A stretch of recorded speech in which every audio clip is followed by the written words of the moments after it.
in the heads of procrastinators and why we are the way we are. Now, I had a hypothesis that the brains of procrastinators were actually different than the brains of other people. And to test this, I found an MRI lab that actually let me scan both my brain and the brain of a proven non-procrastinator, and so I could compare them, and I actually brought them here to show you today, and I want you to take a look carefully to see if you can notice a difference. And I know that if you're not a trained brain expert, it's not that obvious, but just take a look, okay? So here's the brain of a non-procrastinator. Now, here's my brain.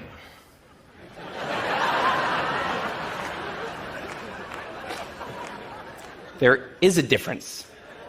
Both brains have a rational decision maker in them, but the procrastinator's brain also has an instant gratification monkey. Now, what does this mean for the procrastinator? Well, it means everything's fine until this happens.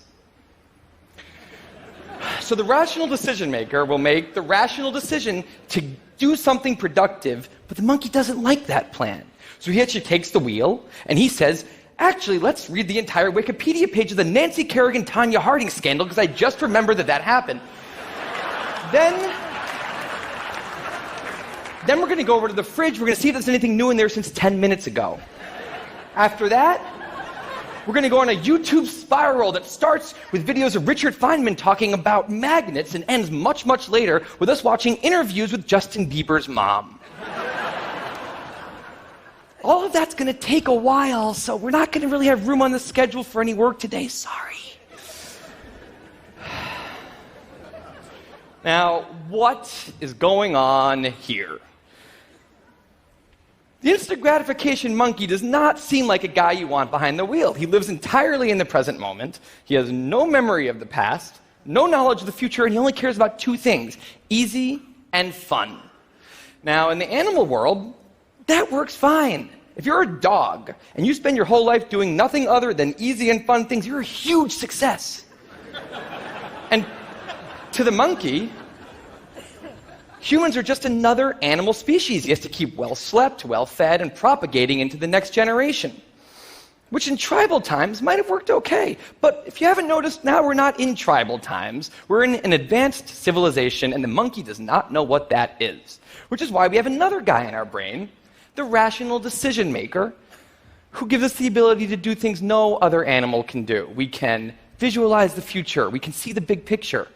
We can make long-term plans. And he wants to take all of that into account, and he wants to just have us do whatever makes sense to be doing right now. Now, sometimes it makes sense to be doing things that are easy and fun, like when you're having dinner or going to bed or enjoying well-earned leisure time.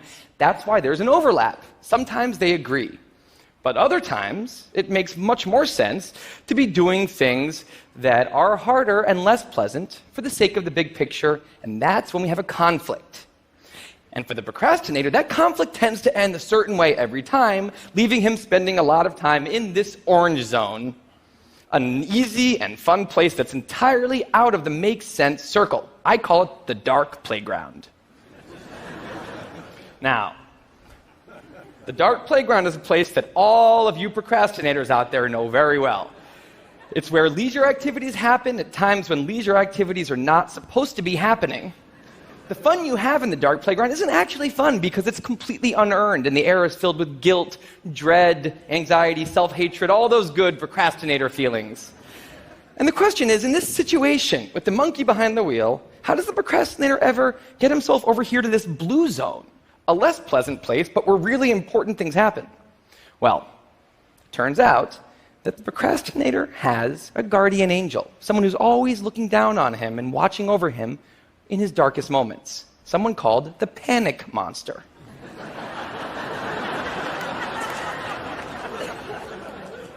Now, the panic monster is dormant most of the time, but he suddenly wakes up anytime a deadline gets too close or there's danger of public embarrassment, a career disaster, or some other scary consequence. And importantly, he's the only thing that the monkey is terrified of. Now, he became very relevant in my life pretty recently because the people of TED reached out to me about 6 months ago and invited me to do a TED Talk.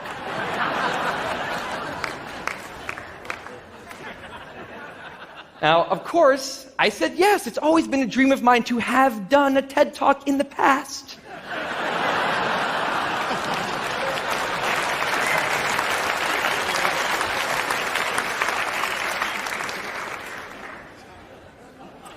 But in the middle of all this excitement, the rational decision maker seemed to have something else on his mind. He was saying, are we clear on what we just accepted? Do we get what's going to be now happening one day in the future? We need to sit down and work on this right now. And the monkey said, totally agree, but also let's just open Google Earth and let's zoom into the bottom of India, like 200 feet above the ground, and we're going to scroll up for 2.5 hours till we get to the top of the country so we can get a better feel for India.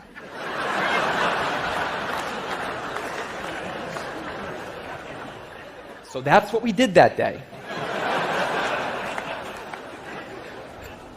As 6 months turned into 4, and then 2, and then 1, the people of TED decided to release the speakers. And I opened up the website, and there was my face staring right back at me, and guess who woke up? So the panic monster starts losing his mind, and a few seconds later, the whole system's in mayhem.